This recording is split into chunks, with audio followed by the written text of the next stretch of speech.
করছে। আমি হলাম ব্রাহ্মণ জাতি না, ক্ষুধা জ্বালার আমি সহ্য করতে পারছি না।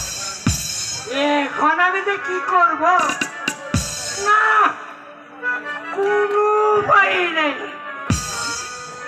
কোন রকম দাঁত ঢুকতে একটু শুয়ে থাকি, দেখি একটু ঘুম আসে কিনা।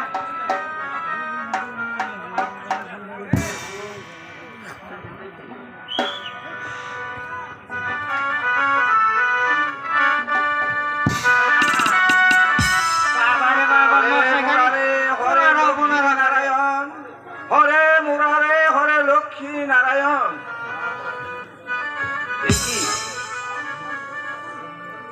ওই সত্যবতীর গর্বেই তাহলে ওই সত্যবতীর গর্বে একটি পুত্র সন্তান হবেই। সেই সন্তান কিছুদিন দিনপাত করবে। কিভাবে দিনপাত করবে আমি তাহা লিখতে এসেছি। দেখি দেখছি মহারাজ রঞ্জিত সিংহ উপায় কি? তাহলে এখানে শুয়ে আছে কেন? থাক,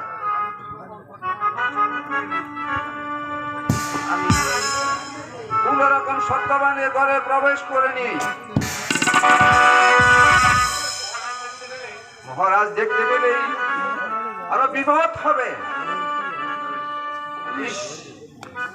কিছুতেই ঘুমাচ্ছে আর রাতও শেষ হচ্ছে না।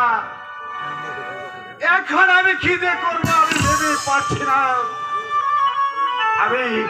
আমি কি নরোত্তমকে ডাকবো? না না, তাকে আর জ্বালাতন করে সে ঘুমোক।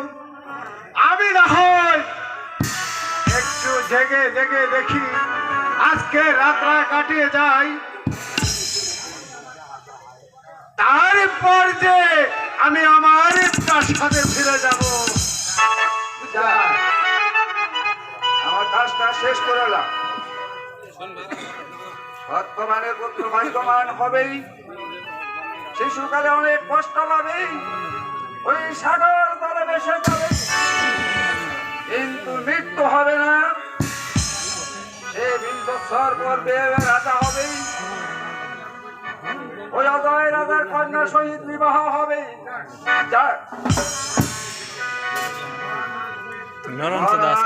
ঘুমিয়েছে তখন আমি কোন রকম সরে যাই। কালকের দিনে